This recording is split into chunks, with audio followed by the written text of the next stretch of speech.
Walking on the water. Was it really true I walked on water when my disciples boarded a boat to cross the lake? If you have read the biblical account of this incident, you will realize that the disciples had left me behind. I yearned for an opportunity to withdraw from all human contact, retire to the hills, and once more enter into a profound meditation to allow my consciousness to merge into the universal dimension of God consciousness. Whilst in this spiritual state transcending human consciousness, all awareness of physicality disappeared, and ecstatically I was lifted into the universal stream of life and knew that the universal life was all. Life was the reality of my beingness, and all else were but temporary changing appearances of universal life made visible. I knew, I felt, I was life itself, and as I slipped beyond earthly consciousness into the universal life consciousness, the laws governing my physical being were transcended and no longer applied to the flesh and blood of my human body. I longed to move about in this new transcendent state, and found myself floating out of my cave. I could see my disciples on the lake, and knew they were in distress.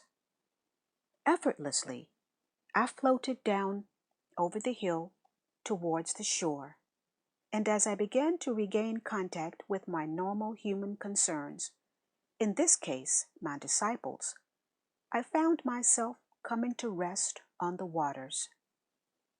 However, I was still in that condition where I realized fully that I, myself, was life individualized, and therefore my body was suffused with life power, which continued to lighten and transform the atomic structure of my physical state. You must understand that hearing and thinking in the human consciousness state and the ascension into the transcendent realization of universal life, when the personal consciousness is now withdrawn from the bodily condition and wholly merged in universal Father consciousness, belong to two entirely different dimensions of being. The human consciousness can receive inspiration from the universal Father consciousness, but the inspiration received mingles with the human condition and is frequently misinterpreted according to the store of knowledge already controlling the brain and therefore the mental processes themselves. Unfortunately, the inspiration you receive is contaminated and distorted by your present strongly maintained beliefs, whereas the transcendent perceptual and realization state rises out of, emerges from, the physical condition. The brain is no longer in control. It no longer has any influence on the transcendent perceptual state, which is truth itself. It is no longer controlled or affected by human belief. It is in a state of what really is back of visible manifestation and existence, instead of in the human dimension of what it believes existence to be. It is in the transcendent state of consciousness that miracles are but normal working of universal law. Before I continue with this account of my life on earth, I want to stress again that everything in the universe is a particular and individualized state of consciousness made visible. I have had to descend from my present state of consciousness of universal love in order to experience again my life on earth, which remains indelibly imprinted within the consciousness energy of the world itself, dating back to the time of its moment of creation. You must understand that when I left my body in Palestine, I left everything pertaining to that life behind me. I had fulfilled my mission. Therefore, when I died on the cross, I was set free. I was lifted into glorious light to partake of that light, to be the light, and rejoice in the light, which is universal love, life, beauty, harmony, joy, and rapture. Moving between different levels of consciousness is no easy or pleasant assignment.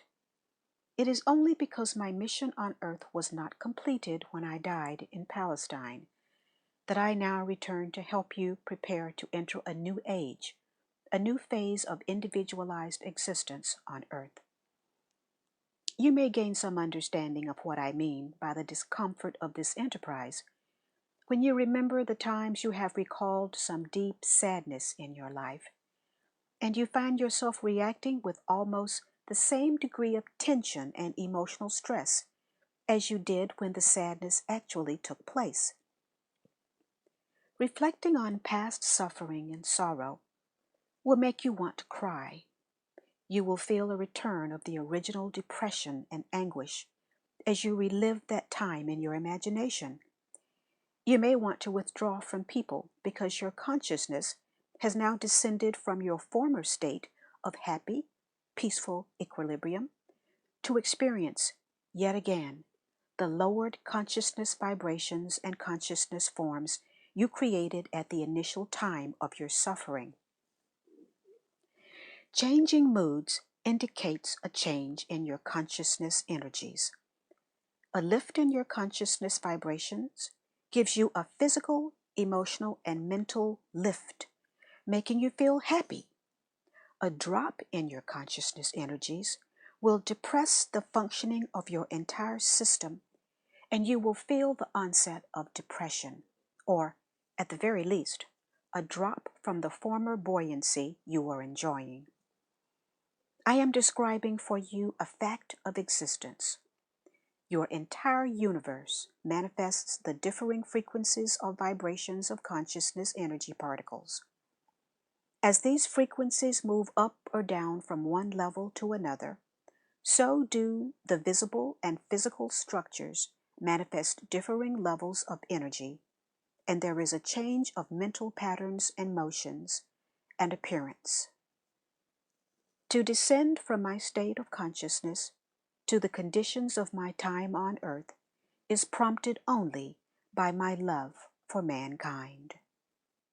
For 2,000 years, Christians have been reliving the trauma of my crucifixion.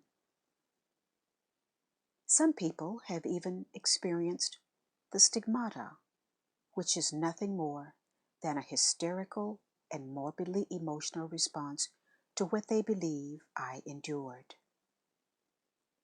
People have worked themselves up into an emotional pitch akin to frenzy, whilst imagining the anguish of my suffering before my death. Their emotional gratitude for what I endured sends them into a state of physical distress. This is being written on your Good Friday, and I have come especially to talk to you about my crucifixion, and to tell you that you must abandon all the drama associated with the remembrance of this day. I died, and that was, for me, a wondrous release.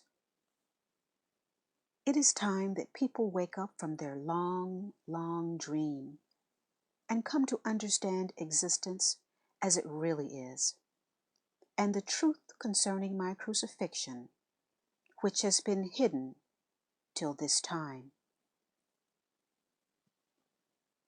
On Good Fridays, year after year down the centuries, you have created a contaminated, traumatic consciousness state of being throughout the world, as far removed from the spiritual dimension of universal creative consciousness as hell is removed from heaven.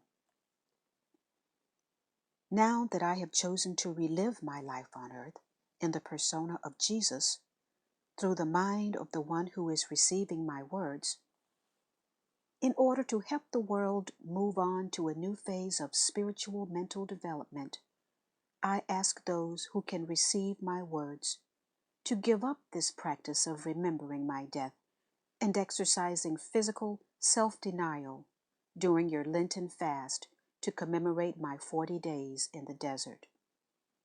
As you must realize from this narrative, my time in the desert was one of great joy and blessedness of spirit.